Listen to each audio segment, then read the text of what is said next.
Let's talk about history's wealthiest king. Even thousands of years later, his name remains the global standard for absolute unimaginable riches. King Croesus. His treasury overflowed with legendary hoards of gold, anchoring a kingdom of endless resources. From this foundation, his influence stretched across borders, commanding absolute respect. Yet he watched his entire world vanish. This collapse occurred despite massive armies and strategic alliances. Neither a conspiracy nor a run of bad luck caused the fall. The destruction came from a single internal belief. He lived with the total conviction that he had reached a state where he could no longer lose.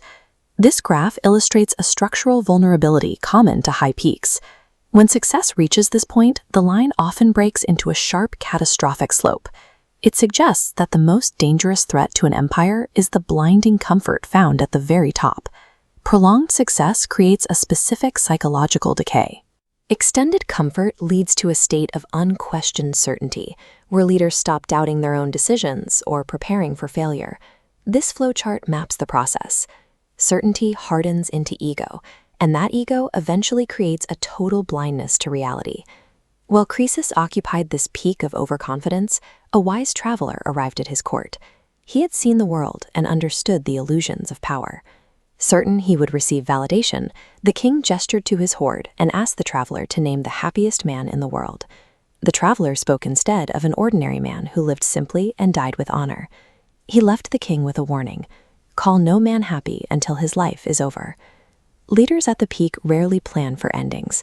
They focus exclusively on expansion, convinced that their current trajectory will last forever. A new power soon began rising just beyond the kingdom's borders, testing the king's resolve. Driven by the ego of the peak, Croesus rejected a cautious defense. He chose an aggressive, uncalculated expansion into enemy territory.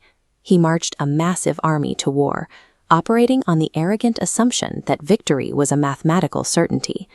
The illusion shattered when his forces encountered an enemy far smarter and more prepared than his ego had allowed him to imagine. Unexpected resistance quickly cascaded into systemic chaos. Within a short time, the king lost all control over the forces he believed were invincible. The collapse was total. In an instant, the man once called the richest king was left with nothing but the reality of his defeat. Standing among these ruins, Croesus finally understood the traveler's warning. The end of his life revealed a truth that his wealth had hidden. Power reveals its true nature only during a crisis.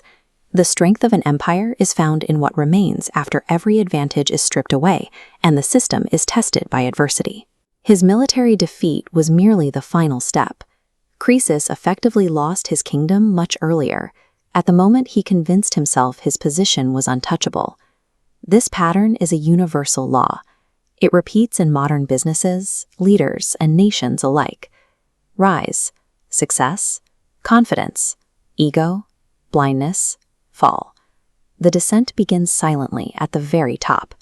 Failure starts at the precise moment a leader stops looking for it. The next time your success feels permanent, pause and question your surroundings. To see the patterns of history before they repeat, subscribe to Fall and Rise of Chronicles.